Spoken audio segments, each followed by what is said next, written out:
अगली खबर राजधानी जयपुर से, जहां पर एक बड़ा मामला सामने आया है कि दुबई में काम दिलाने को लेकर के झांसे में एक व्यक्ति को फंसाया गया और 2 लाख रुपए उससे ऐंठ भी लिए गए। आप सभी को बता दें कि उस व्यक्ति को दुबई तो भेज दिया गया था, लेकिन कुछ लोगों के साथ में 2 महीने तक एक कमरे के अंदर उसे रखा गया।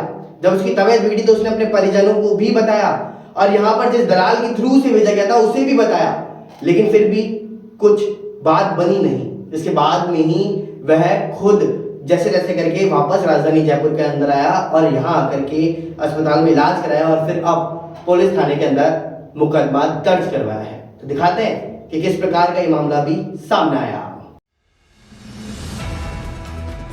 दुबई से लौटे एक व्यक्ति ने दिल्ली, दुबई और जयपुर के कई कबूतरबाजों के खिलाफ में ठगी का केस दर्ज कराया। पीड़ित ने आरोप लगाया है कि एजेंटों ने उसे 2 लाख रुपए में दुबई भेजने और वहाँ काम दिलाने की बात भी कही थी। बदमाशों ने उससे पैसा ले लिया और दुबई भेजा, जहाँ उसे 19 लोगों के साथ एक कमरे में रखा गया। दुबई में उससे दिन भर काम करवाते और रात को रूखा सूखा भी खिलाते। इसके कारण उसकी तबीयत बिगड़ गई। उसने कई बार इन लोगों को फ़ोन कर भारत बुलाने के लिए भी कहा, लेकिन किसी ने भी उसकी एक नहीं सुनी। गलता गेट पुलिस ने बताया कि 4 दरवाज़ा इलाके में रहने वाले मोहम्मद राशिद ने शिकायत दी। उसने बताया कि उसका हेयर सैलून का काम अच्छा नहीं चल रहा था।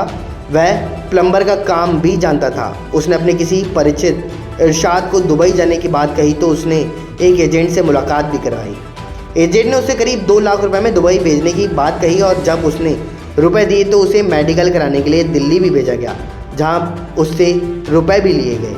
वहीं पीड़ित ने बताया कि मैं दुबई पहुंचा तो वहाँ कोई काम नहीं दिलाया। करीब 2 महीने तक एक छोटे कमरे में 19 लोगों के साथ कैद करके रख दिया गया। भूखों मरने जैसी हालत हमारी वहाँ पे हो गई थी।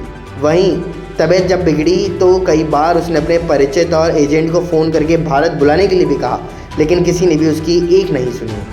वहाँ से जैसे तैसे बेहद बीमार हालत में वह जयपुर लौटा और कई दिन इलाज कराने के बाद में अब थाने में शिकायत करने के लिए पहुँचा और पुलिस ने बताया कि पीड़ित की शिकायत पर एजेंट इरशाद और सुभानी के खिलाफ केस दर्ज किया है और जांच की जा रही है।